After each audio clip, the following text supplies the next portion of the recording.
emergency flood routes for the town of Arlington, the city of Belmont, and the city of Cambridge. Today, I requested from Joy Guzero from the DCR to give a presentation on the National Flood Insurance Program. It's very important. A lot of people really aren't aware of it, so I think everything she has to say is you're going to be taking very good notes, and especially the realtors and those in floodplains or nearby, pay attention and good information. So, I shouldn't be saying that in the microphone, but Joy Guzero from DCR. Thank you, Wayne. Okay, so this presentation is a general presentation on the National Flood Insurance Program. I am the State Floodplain Manager for the Commonwealth of Massachusetts. I have one colleague. The two of us form what's called DCR's Flood Hazard Management Program. So we have two people. We serve 341 communities, and it's very interesting and it's very busy. So please feel free to ask questions throughout this presentation, and then I'll repeat your questions so that the other future audience can hear that. So go ahead. Okay, so we think of the flood insurance program as sort of a great exchange, if you will. Communities, believe it or not, voluntarily enter this program. So as I just mentioned, there's 341 Massachusetts communities that participate in the National Flood Insurance Program, but there are actually 10 communities in Massachusetts that do not participate. They have chosen not to. So in those communities, no one can buy a national flood insurance policy.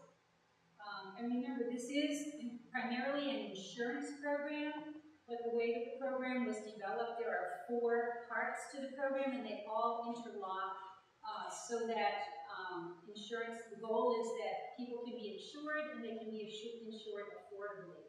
So the way that happens is FEMA, so one leg of this program is the mapping. FEMA creates the maps, such as they are. The maps are used to rate insurance policies, and they're also used to regulate development in the floodplains so that hopefully your floodplains are developed or not in a way that is most resistant to flooding and reduces future losses from floods, all of which would give you a lower cost for your premium. And then the final leg of that is you have mapping, insurance, regulations, and the final leg is mitigation, specifically flood mitigation. So we can talk about that in a little bit. So again, it's a very good, thank you. It's an enforcement program that Eric and I have no authority over. When we meet with communities, we talk to you about the implementation of the NFIP in your community, primarily through the state building code and also through the Wetlands Protection Act and several other codes and laws that Massachusetts has, and then a few things that would be in your local bylaws. But we cannot say to you, okay, we're going to make you do this. We have no authority, as I mentioned.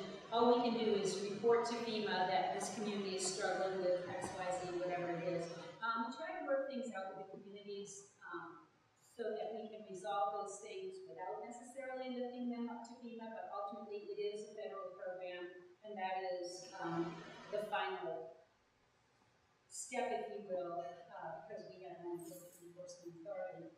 So you can see there, again, 341 out of 351 Massachusetts communities participate in the program, and I did all of these figures on May 8th, so just about 2 months ago. These figures change daily in FEMA's database.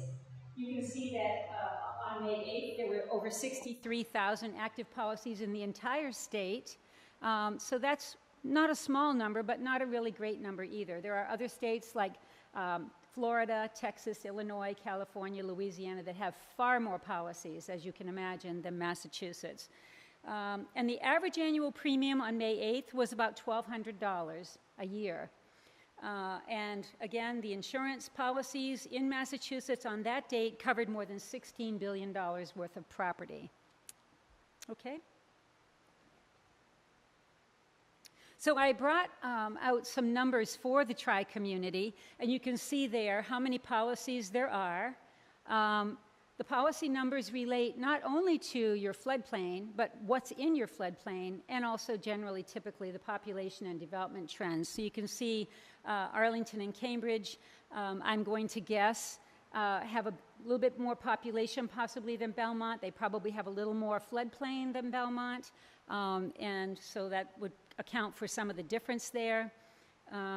You can see that Arlington has the most policies covering the most amount of property. Also, I put a note there about the community rating system. That is sort of a subset of the National Flood Insurance Program.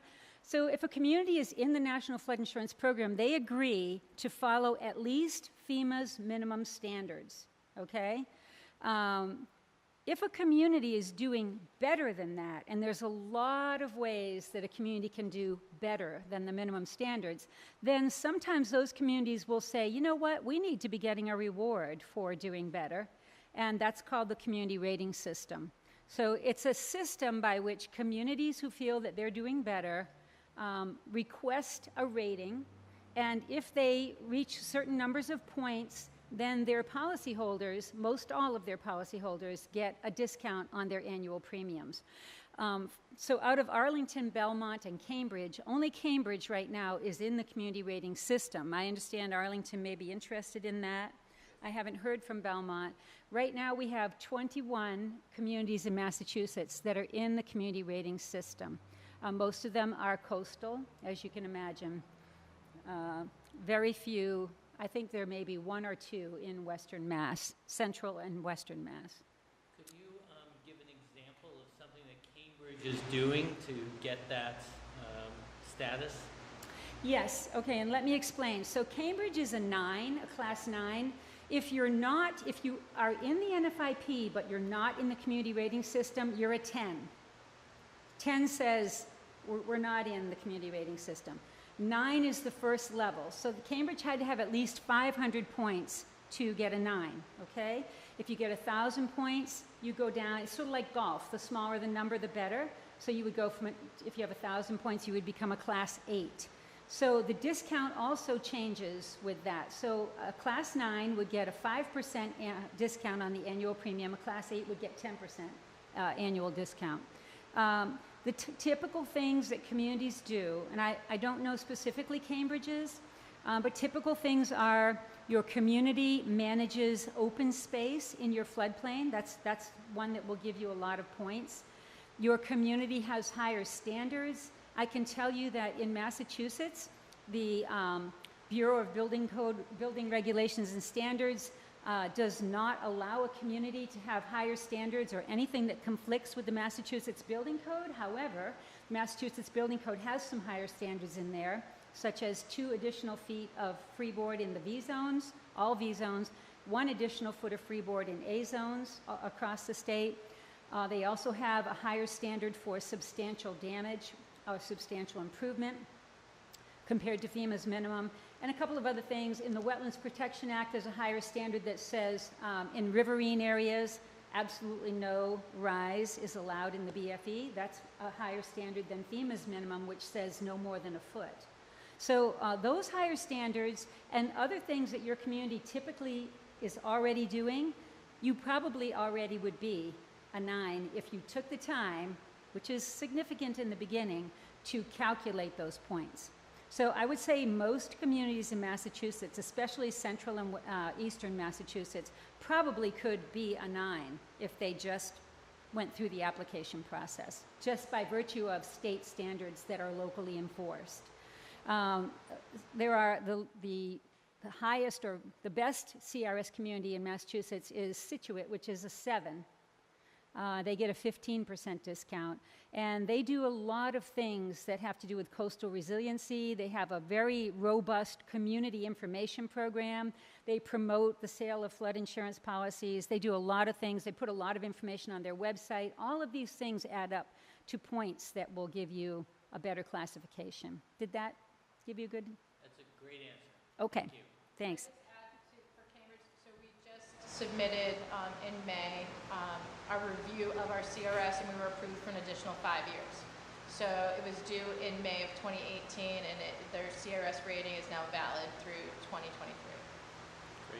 So Jennifer, did you say you're going to be a Class 8? No, Okay. I just said that we Oh, the We annual do, yeah. reporting, are right. every 5 years now is what it is. Right, right.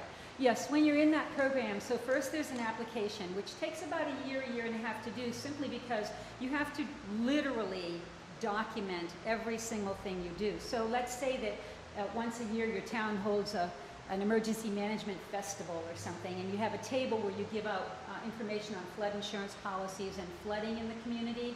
You have to actually document that. So you can't just say, well, in September we're going to do it. You have to go through it, document it, take photos, whatever, show which brochures you handed out. So that's why it takes that long to do it.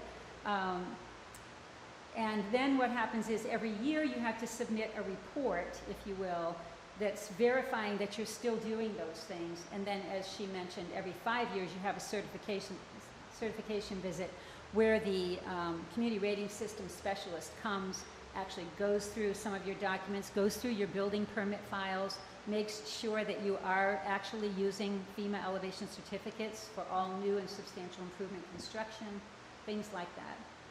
So I highly recommend the CRS program, primarily because it says that we're doing a better job. And oh, by the way, the discount on the insurance is sort of like a bonus. That's the way I look at it. So go ahead and, oh, did we talk about that? No. Okay. So this is a little bit about the losses in the FEMA database, again on May 8th. These are the losses, and they've been tracking this since 1978. So, for example, in Arlington, since 1978, there have been 403 claims against flood insurance policies. You can imagine there's been far more losses than that, but these are people who made a claim on their policy. And those claims paid out at $1.8 million, almost $1.9 million. The average claim in Arlington over that entire period of time is $4,695. That doesn't really actually make a lot of sense to talk about because, of course, in 1978 or in the 80s, the cost to repair for flooding was quite different than it would be today, but it gives you some sense. In the Cambridge average claim is 10 times that. So again, maybe the cost of replacement in Cambridge might be different than Arlington, or maybe their losses were all more recent. So you really can't tell a lot about that. Larger structures, you think? Mm-hmm. Could be. More square footage in the level that might have flooded. Mm-hmm. Okay. Oh, so here's the community rating program. I guess I forgot I had a slide on that. And just take a second to look at the what if, you know, if Arlington was in, if Belmont was in.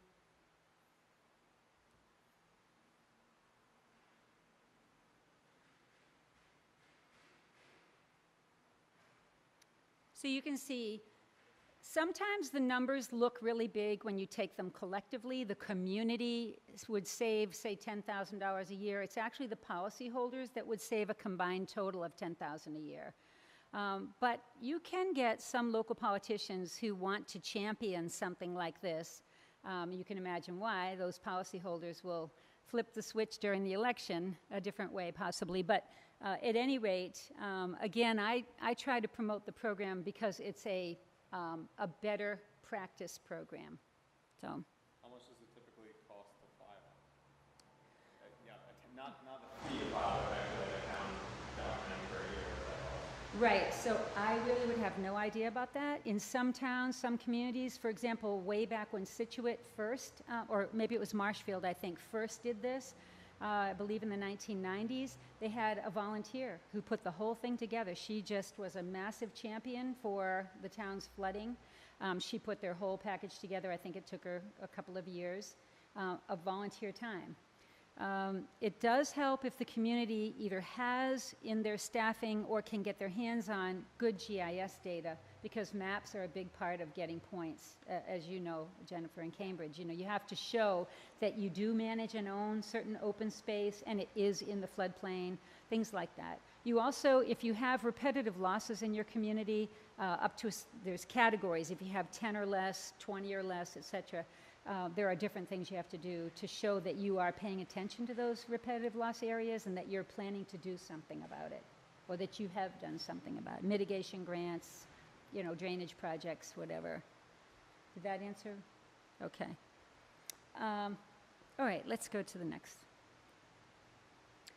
All right, so I wanted to put this example in here because this, you mentioned before the meeting started, I think is your name Bill? Steve? Okay, that you got a letter from FEMA, your neighborhood got letters from FEMA. FEMA did start an outreach program. It was required under the Homeowners Flood Insurance Affordability Act of 2014. Congress said to them, we want you to send a letter to every policyholder telling them why they're being rated the way they're being rated and what they can do to improve it. So I believe your letter probably said to you, if you get an elevation certificate, we can give you a more specific rating. Okay. So this woman in Westport, which is on Buzzards Bay, got a letter, and she wasn't real happy about it, and she called our office. She had two structures. One was an old farmhouse a little bit back from the bay and up on a little bit of a rise, and the other was a cottage, a little cottage on the beach. I'm not sure which kind of a foundation it had. Neither one was her primary residence, and both of them are what we call pre-firm, structures that were built before there were even flood maps, okay? So her total annual flood insurance premium for both of those structures on that one lot was about $10,000 a year. She got the letter, and FEMA informed her that after examining her policy will go up 25% per year. Now, I can tell you part of the reason for that is because she does not, neither of those structures are her primary residence. So if you have a policy on a structure that's not your primary residence, you are subject to much higher fees, surcharges, and rate increases. So your glide path is pretty fast to a what they call actuarial rate for the policy. So on her next renewal, you can see how it goes.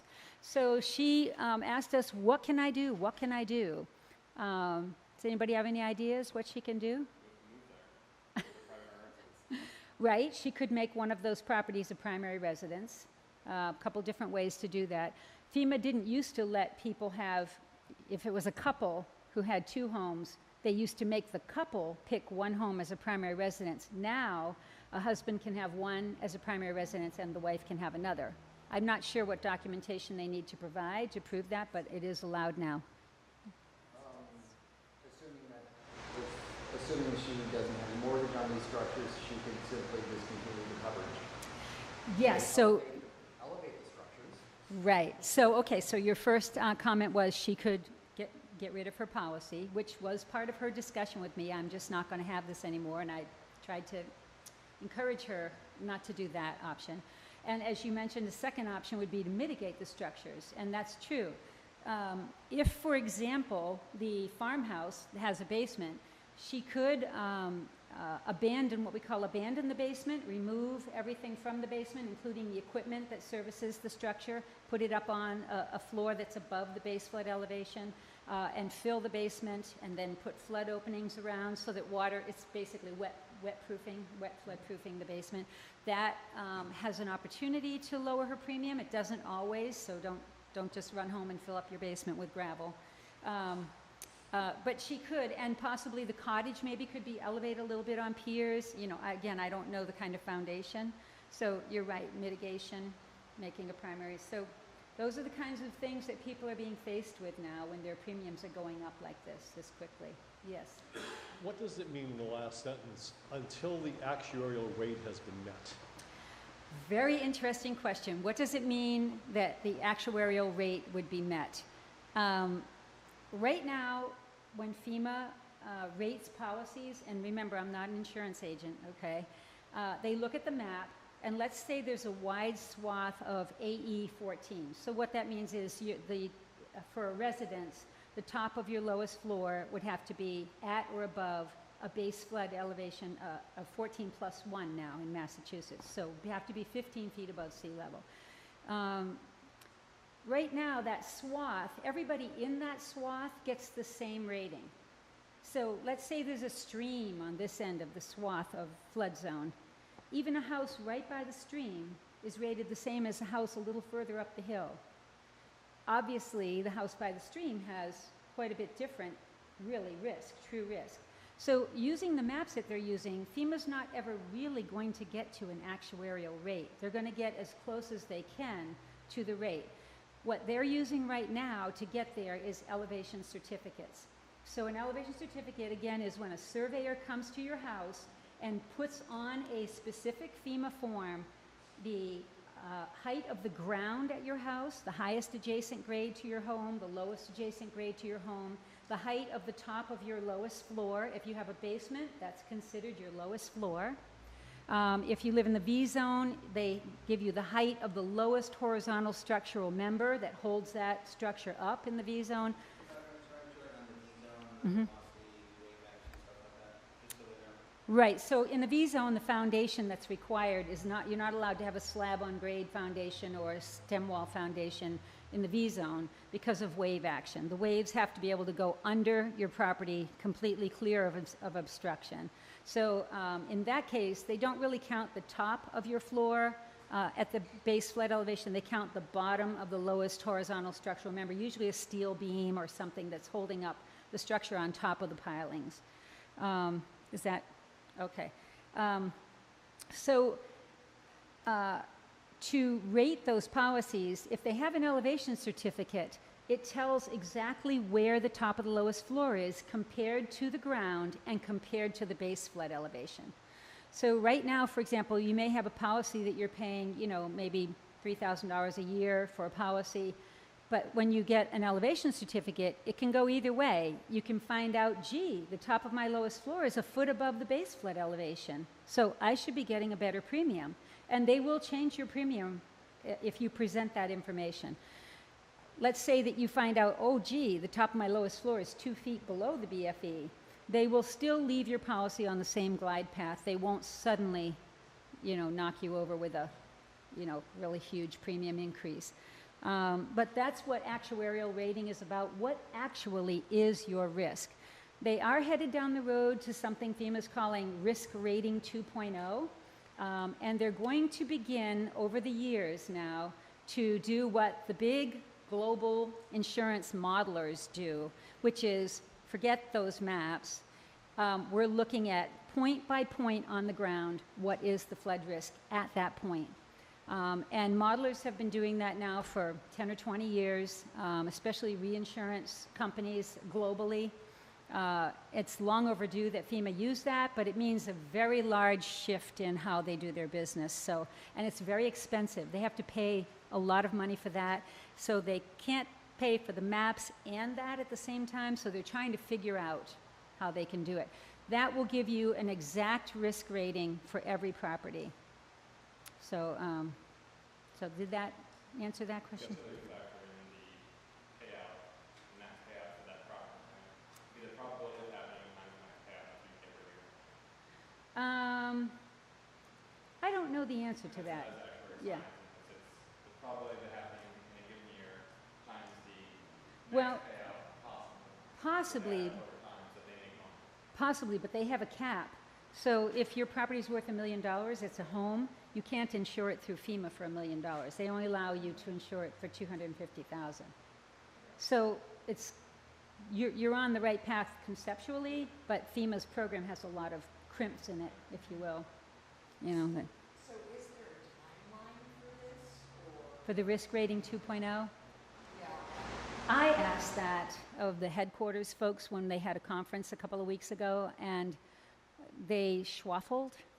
So they're working on it. I think in a couple of years we'll see the beginnings of the conversation of what it's actually going to look like, but I don't know when it would actually start kicking in. The other question I have is, where would you fund to do these studies? Well, they wouldn't do the studies. They would pay the global modelers who already do them, but who sell that information to other insurance companies. FEMA would have to buy it just like every other insurance company. So, right. Right, right, and that's where they get the money now for, well, so the policies pay for a lot of things, but not everything. okay? And even with the policies paying, Congress still has to appropriate or allocate and appropriate the funding every year for things like the mapping and the community assessment or assistance program. So it's a congressional decision every year. Yeah, that's probably will be the same for risk rating 2.0, I would think. Sure.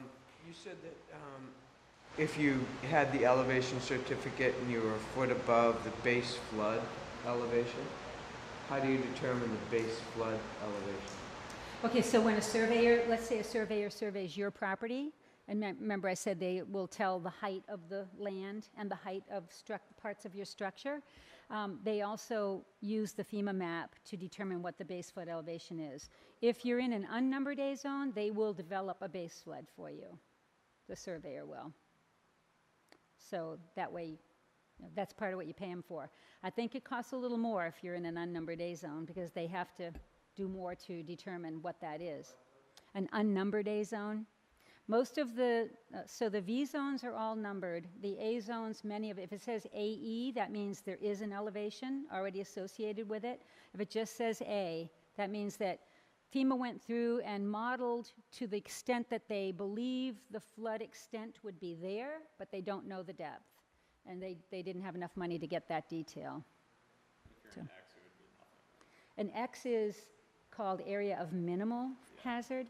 So there's no requirements under the NFIP for anything in X zones. But you can buy flood policies in an X zone, and if you're right near a flood area, you probably should. Yeah. So it's the flood maps in concert with the flood insurance study. So they're to be used together, Yes, absolutely. and not one independently of the other. Right, absolutely. She makes a good point. You cannot have the flood maps without the study. The study is what gives rise to the maps. And both of those are available online at the FEMA Map Service Center. You can Google FEMA Map Service Center. Matter of fact, let's go to the next slide. I have some of that in here. Okay, so this is how FEMA in the NFIP defines development. Basically, it means everything. Everything you do to anything in the floodplain. Okay? And this is for folks that aren't scientists, mappers, modelers, whatever. This is what they mean by floodplain. So let me just explain that a little better.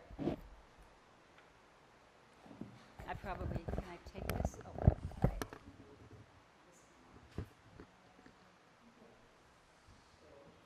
Okay. Okay. So you can see here's the stream on a blue skies day. There it is, bubbling away, beautiful, no problem. And then the land rises on either side. This is just a hypothetical. So when the base flood rises, it comes up and it begins to fill the banks of the stream. And this is the stream channel. This is your normal stream channel. I don't know all the scientific terms for this, but I can tell you that the floodway, these lines, are made by a modeling practice where they hypothetically fill in, starting on this bank and then on this bank. They pretend that they're developing and building structures and things or putting fill in there, and they keep filling until the water rises a foot, just about a foot. And then wherever that is, wherever they've filled to, they stop and they say, okay, this is the floodway. Does that make sense? So many of our communities have prohibitions for development in the floodway, which is very wise, because the floodway is where you have most of your velocity and where things can go, you know, pushing into other things and tumbling downstream and blocking bridges, etc. So you might want to check your community's bylaws and see if you have that prohibition. Does Cambridge have that prohibition? I think it's... No rise. Yeah. Well, no rise, but do you have a prohibition against all development in the floodway? We do not. Okay. We do not. So basically you have to prove that there is no adverse increasing of the floodway beyond what it's already mapped to be. So essentially, you're really not going to be able to develop if you have to do that. Because if you put something there, there will be... So within the floodway. However, they're building them in an elevated fashion with open Yeah. first floors. Then you could come So, close to it, Yeah, right? and then they have to model to prove that there is no additional rise. Right, So- okay, okay. Yes, sir. I'm sorry I came late. I live on Outlet Brook. I'm not homeless, but I live along the brook. Very nice. Did science use climate change to say what the new maps would do? Very good question. And I'd like to add to that, if they didn't, why did they say climate change over the first? Okay, so the question is about climate change and the impact on the FEMA maps initially. FEMA does not, at the current time, take climate change into consideration at all in their maps. However, Congress asked them to look into the cost of doing that. So I believe they're working on a study of the costs of what they call future conditions mapping, which would add quite a bit of expense to the maps that they currently make. And what was the second part of your question? Well, I have a second part of the maps, but it's properties that build and properties that exist that are owned are not forced to buy the flood insurance, right? Any structure that has a federal investment, for example, a mortgage that's in the floodplain, is required to have. Private properties that are owned outright don't. In other words, no mortgage. No mortgage. They don't have to have a Parking policy. lots, all kinds of stuff. They don't have to have a policy, So right? if a guy comes in and builds a big place that disturbs the water retention, we all pay. I understand what you're saying. That's why, Is anything being done to deal with that? That's well, what I'd like to know. conservation commissions are tasked with helping to prevent adverse impacts in the floodplain. But we have to pay. I didn't have to pay flood insurance until the new maps came in. Yeah, so what you're saying, that new development changed the floodplain and now you're in where you weren't before? Probably added to it Okay. in the past, but all these people for years have never had to pay it. And anyone that outright owns their property, yet they contribute to flooding.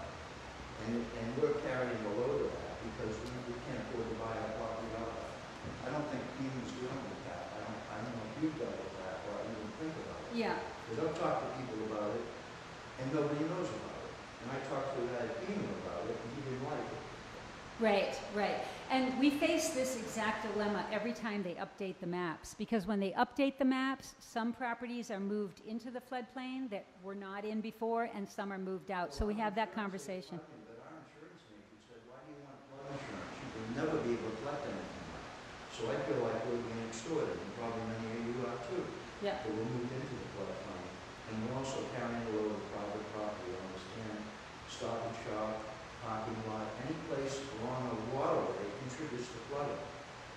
And we're all carrying that load. Is anything being done to discuss that? There is a general effort to keep policies and or make policies to be affordable, but there's not an effort to release people in the floodplain from the mandate. So we're going to carry the load continually because there's nothing moving forward. Well, it does sound like a floodplain though. If you're in a floodway, then there's local towns that are restricting on what you can do going forward. Yeah, I think you might Whatever's not. already there might be very limited, but going Yeah. forward, it sounds like towns are restricting you from building in certain areas. But everyone's responsible for the water they don't allow on the ground. And we're the only ones carrying the cost. Yeah, I hear what you're saying. I don't think it's a personally have very an important answer. point. Right. I can talk to you after and give you some other contacts. Okay. Yeah. All right. Sorry about that. Can we go to the next? Oh, please, yes. Okay, so again, in Massachusetts, this is where you will find all of the NFIP minimum regulations and or higher standards for development in floodplains. Again, mostly the Building Code and also the Wetlands Protection Act are the two largest. Some states have a state model ordinance, and every community has to adopt that, and all of the regulations are in that state model ordinance. Not so in Massachusetts. You have to look in a lot of places. So that's one thing that my colleague Eric and I spend a lot of time is directing people to the right source for the regulation. Okay? So again, some regulations are not in any of those documents we just saw, so they have to be in a local bylaw. One example of that is the NFIP requires that if you have a subdivision proposal come before your community and there are not base flood elevations associated with that property that's going to be developed, the developer must provide base flood elevations for every lot of a certain size. So that's not this one up here, but so if there's 50 lots or 5 acres, whichever is less for a new proposed subdivision, they have to do the modeling and get the BFEs. Okay? Oh, and I mentioned this already, some of the higher standards that we have in Massachusetts, that you get points for these. So if you're thinking about getting into the community rating system, you're already doing some of this, as long as you're locally enforcing it. Okay? You can change that. Yep. So in some states, a person is designated to be a floodplain administrator. Actually, FEMA requires that someone be designated, not necessarily like Wayne, but maybe the town engineer, okay, or the town manager. And it varies across the board depending on the states, the size of the community. I know in one state where I did this job, there was a community that was very small, 200 people. They had one 20-hour-a-week town clerk, and she was the floodplain administrator because she was the only staff they had. She didn't know anything about the floodplain, didn't want to know anything about the floodplain. But so in Massachusetts, it can be any of these folks, and sometimes more often it's a partnership. Typically between the Conservation Commission and the Building Department, but not always. Sometimes the Planning Department has the floodplain administrator in there. I can call a community and ask the town manager, who is your floodplain administrator? And I would say 8 times out of 10, they don't know what I'm talking about. So usually I just say, who enforces your building code? Who enforces your Conservation Wetlands Protection Act? Okay, so I wanted to talk about the maps we use. So that's the address for, and I believe, is this PowerPoint going to be available to folks online? Okay, so you don't have to make notes, but this is how you get to FEMA's Map Service Center. And anyone can go there. Anyone can type in an address. Just type in the full address. Don't forget to put the state. Click the search button, and a map like this will come up, and it will have a little red marker on it. I took the marker off of this map, but it will have a little red marker that shows you where that property is, and you can get a pretty good idea, at least in a generic sense, whether you're in or out of the floodplain and which floodplain you're in or out of, okay? If you go to use this site and it's not working for you or you don't understand something, the Map Service Center also has a phone number there on that site. It's a 877 phone number that you can call, and someone will look at the map with you. And they're pretty good about answering the phone, and you don't have to wait 20 minutes, nothing like that. Eric and I, in our office, we also use Mass Oliver, which is also available to the public. If you Google Mass Oliver or Mass GIS Oliver, you'll get this, and you can see all kinds of information in this system, especially specific parcel boundaries, the footprint of the structure. You can add in the flood map overlay, conservation areas. So this is used a lot by local governments. And I meant to start this part of the discussion by asking what you use in your towns. I know Cambridge has a pretty sophisticated GIS and flood mapping. I looked at it online. And does Arlington too? Yeah. It's growing, it's getting better. Okay. We have a floodplain toggle, so we can come on and off, but most of it is now just a map. Okay. But there is an interactive map that has, I believe has this information on it. So people could go to your website and find that. Okay.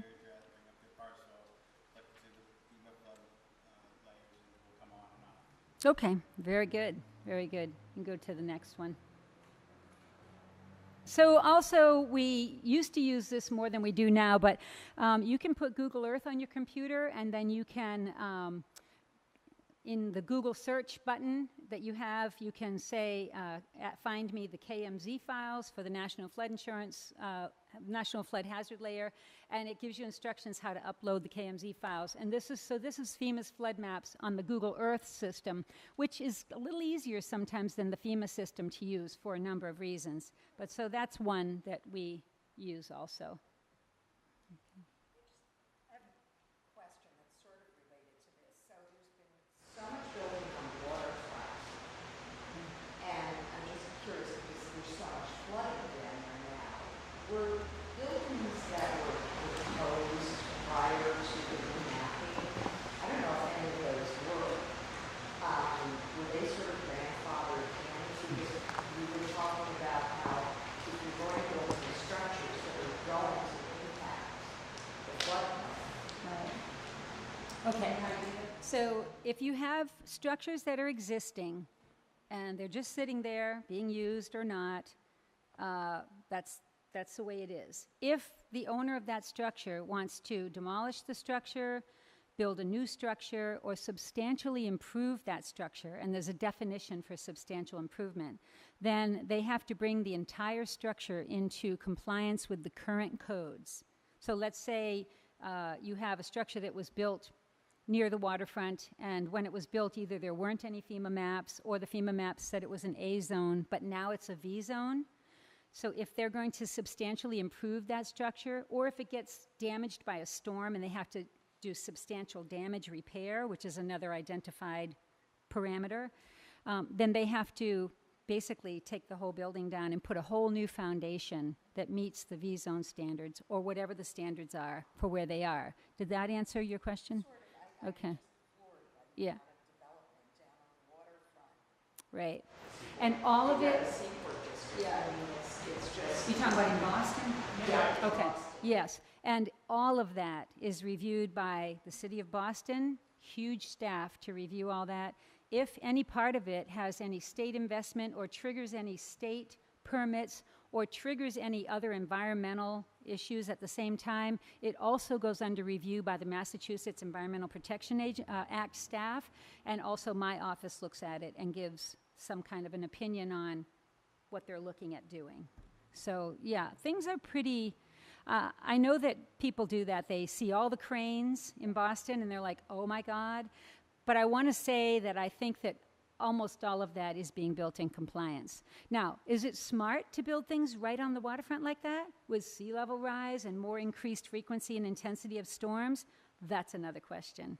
But as far as the regulations, they have to follow those. Because it's just over the bridge to Boston proper. Yeah. And you wonder if there's any impact. I can tell you that the City of Boston is doing a pretty aggressive resiliency campaign called Climate Ready Boston, and they've taken the city and divided it into sections like East Boston, South Boston, the whole Seaport area is in the South Boston package, and they have looked at advanced projections of sea level rise, all of them, and looked at where the water will be coming onto the land into their business district and their residential areas, and they're looking at mitigation solutions that will keep the water out up to a certain extent in time. You know, you can't really go into like 2150 at this point. Some of it might actually become something you really can't do at that point. But you know, leaving out anything like a Hurricane Sandy hitting Boston, their solutions are pretty cool. They're very interesting. You can go online and just Google Climate Ready Boston. If you want to see the South Boston piece, just put in South Boston. You'll get PowerPoints that the consultants have been giving to the community where they've been asking for public engagement and so forth. And some of the solutions they have include things like flood berms. Of course, everybody's still talking about the giant flood gate of the harbor. That's kind of out there. Yeah, yeah, or in the Netherlands. Yeah, in the, yeah. I just wonder about the ripple effect because we have so many bodies of water that connect. Right. Well, we do have we're in a very special area, so both the Mystic River has a dam and the Charles River has a dam. So it's a very unique situation that both Arlington and Cambridge are in, being just upstream of both of those Right. dams. Well, for the Charles River Dam for Cambridge, but definitely the Amelia Earhart Dam for our communities. And I can tell you that the state has a statewide hazard mitigation plan that this time around in the update, which we've been working on for almost 2 years, we're almost finished. The governor had Executive Order 569 in September of 2016 that said that the state will have a climate adaptation plan, which will reach down to local communities. So in the update of the state hazard mitigation plan this time around, we sort of took the hazard mitigation plan apart in pieces, and then we built a climate adaptation plan, and then we merged them both together. In that, all the agencies, there are 90 some odd agencies in the Commonwealth, were required to conduct a vulnerability assessment of their agency and their properties and their functions and all of that. And DCR is the manager, owner, whatever, of those two dams, the Amelia Earhart Dam and the new Charles River Dam. And those came under great scrutiny in our vulnerability assessment. I can tell you that our agency is looking at completely future conditions with regard to upgrading those dams at some point. Very expensive, so that's part of the, we have to find the money. But we will. So this map is an example of one more map. MassGIS does hurricane, storm surge inundation maps. This is for this area here. You can see if a Category 4 hurricane comes, the storm reaches the furthest extent, which is bounded by the red color there. So that's just another way for you to look at your flood risk. It doesn't follow the FEMA flood maps. It's I think Arlington's up there. Yeah. Yeah, I kind of just, yeah. But you can Google that. Just Google MassGIS hurricane or storm surge inundation maps. And also the Coastal Zone Management Agency, CZM, has a great website. And they have a flood risk viewer. So you can go in there and you can hit that and you can put in an address, or you can pull the map all around and you can see flood risk due to sea level rise, storm surge, all kinds of things on the CZM website, Coastal Zone Management website. Really, and they have a lot of really good information for citizens about flooding, flood risks, what you can do about it, and so forth. Okay. So this I put in here just to pique your interest. Massachusetts has what's called a Silver Jackets team.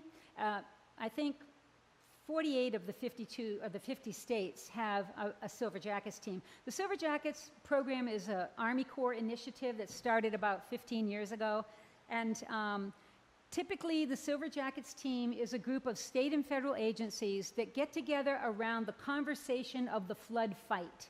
So, for example, when we had those 3 nor'easters the first 2 weeks of March, the Silver Jackets team was activated, and we were all talking to each other. USGS, the Army Corps, FEMA, DCR, MEMA, who else?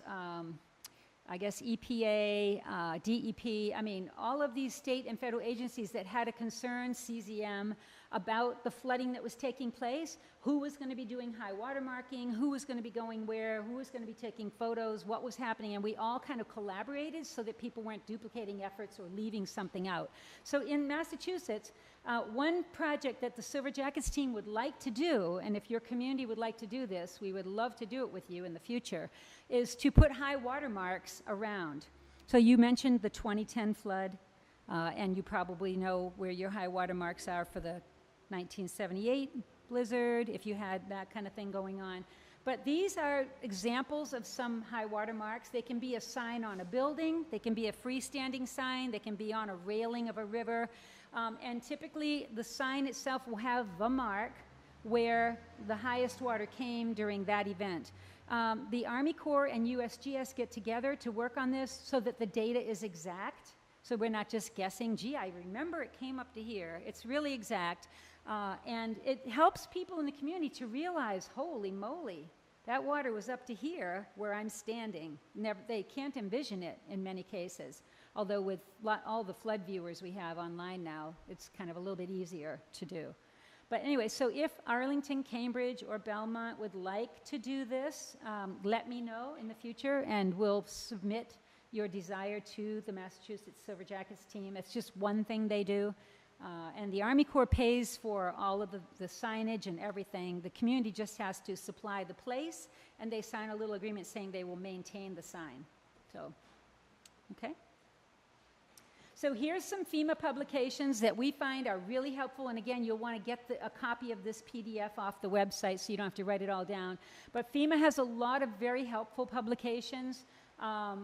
They have fact sheets that you can hand out in the community. You can put them at your permit counter or your town hall, your library.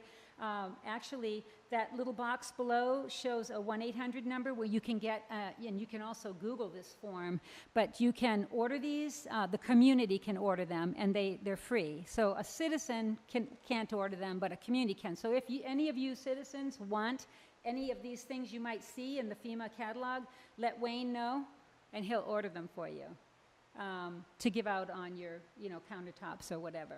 Okay? I think there's a couple more slides. The National Flood Insurance Program, the FEMA Building Sciences Division, also has 11 technical bulletins. So if you're thinking about, abandoning your basement, or building something with fill, or putting breakaway walls underneath your elevated structure. These are all guidance on that are deeper than the NFIP minimum regulations, and they're helpful.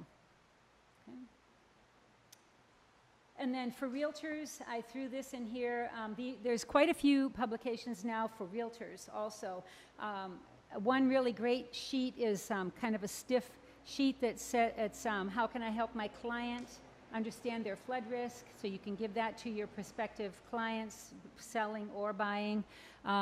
There's also a Q&A for realtors, little Q&A guide for realtors about flood insurance, who can buy it, which basically is everybody, and so forth. So definitely check out, if you have trouble finding that, call me. Let's see. My number is in here somewhere. Why don't you try? Oh, and FEMA's floodsmart.gov site is back again. It doesn't have as much as it did before, but you can go there and you can find different things too. So this is what my office does, Eric and I. It looks like, wow, a big program, but it's Eric and I.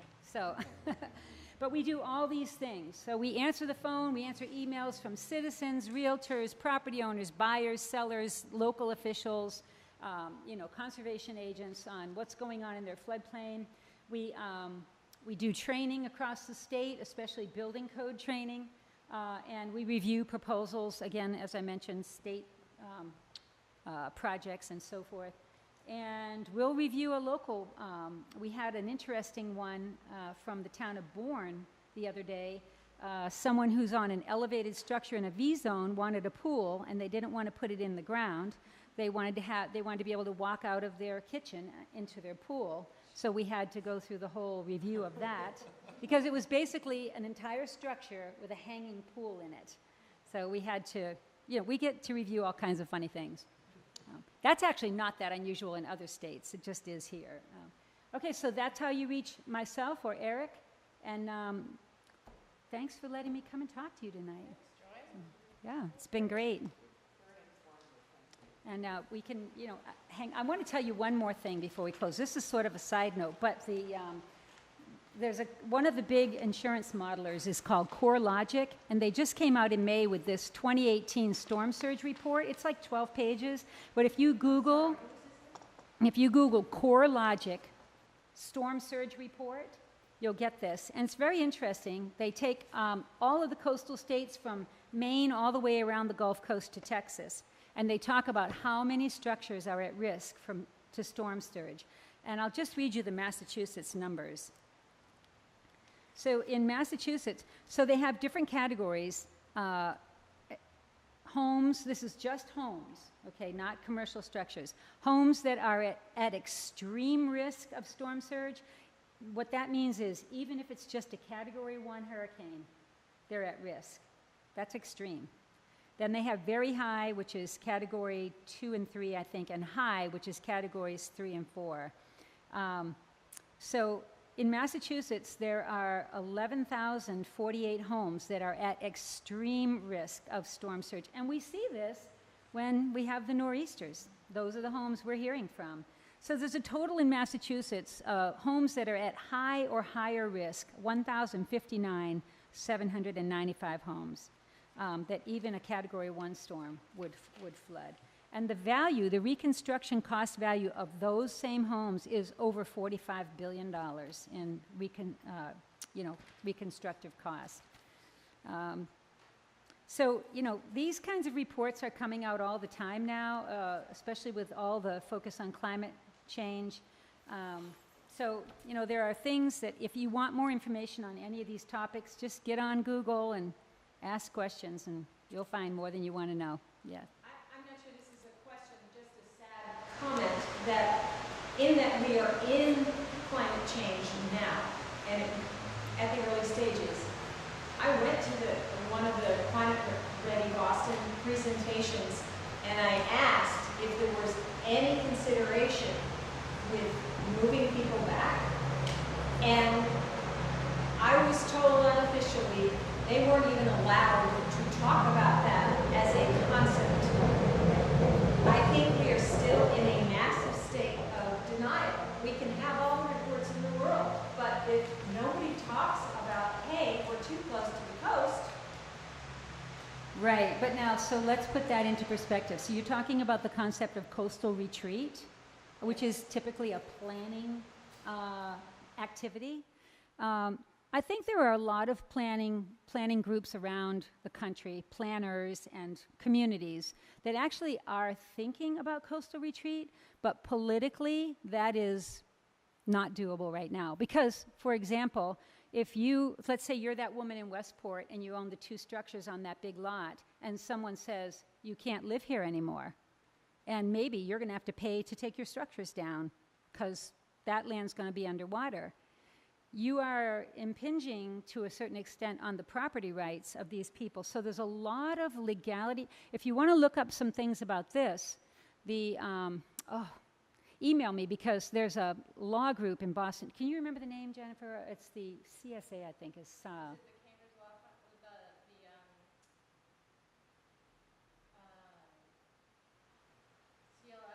Yes. Yes, Conservation Law Foundation. Yes, thank you. They've put together some white papers, if you will, about these kinds of ideas and about case studies of where communities somewhere in the country might have tried a certain thing. I mean, even in Massachusetts, just to get a community to forbid development in the floodway is really tough, politically very tough. We're trying, for example, EEA, the Executive Office of Energy and Environmental Affairs, which DCR is under. It's sort of a cap umbrella for many agencies, wants the Bureau of Building Regulations and Standards to change the building codes so that coastal A zones, which doesn't mean all A zones in the coast, it's a certain definition where the wave heights are 3 feet to 1.5 feet. We want to get coastal A zones to be developed in a more rigorous way. And we've been working on it 4 or 5 years. Politically, it's the politicians, it's the political will that has to change. And when will that change? When the dollar is impacted.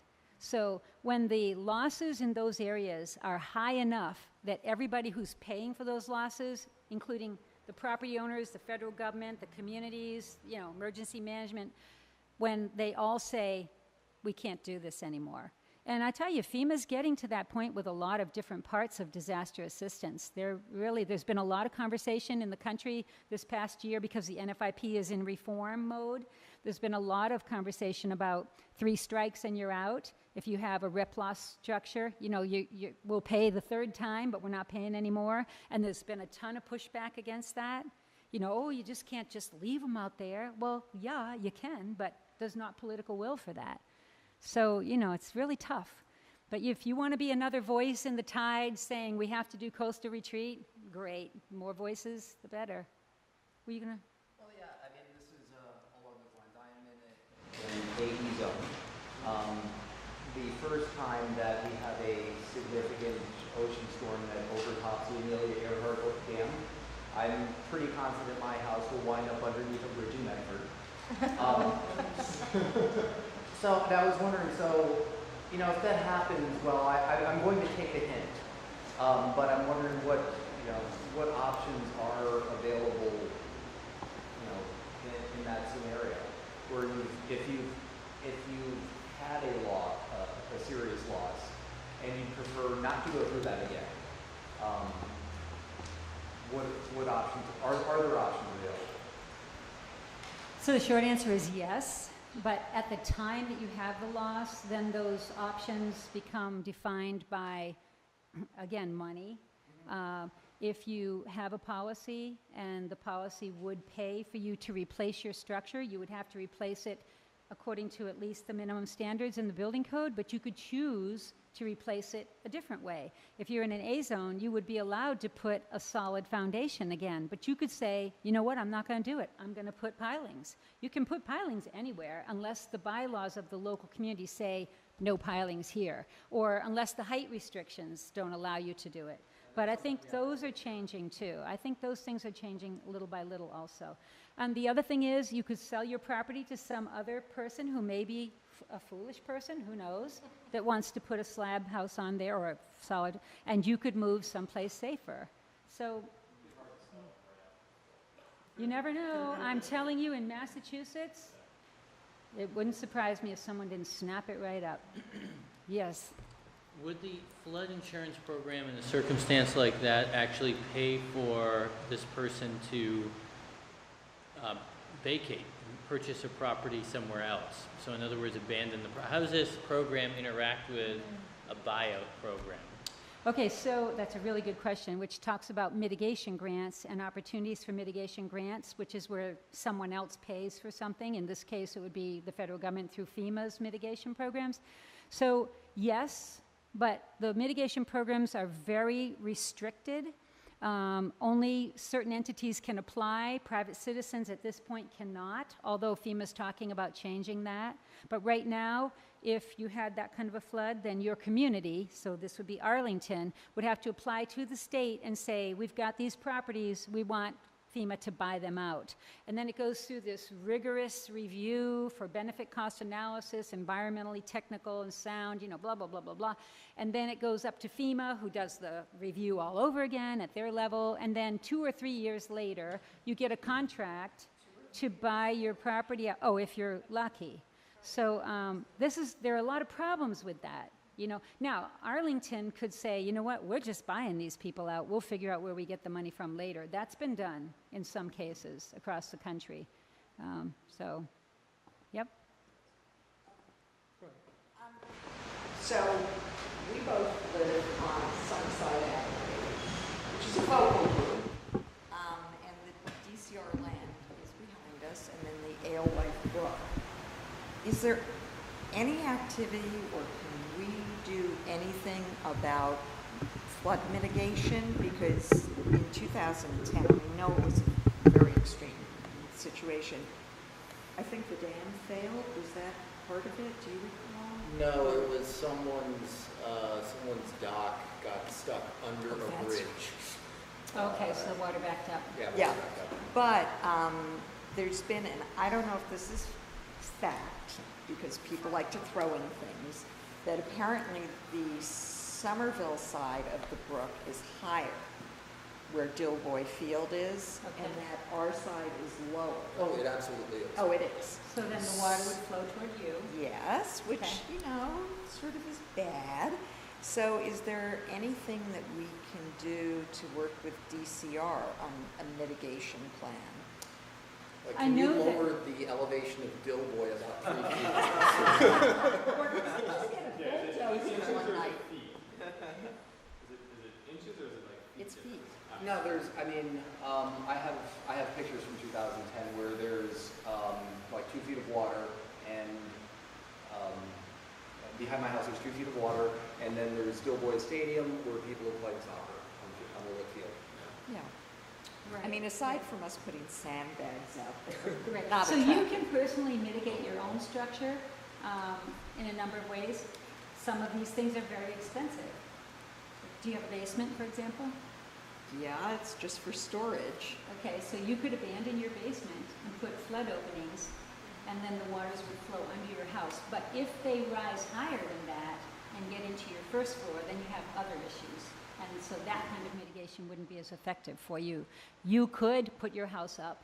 You could elevate your house. That's expensive. But You know.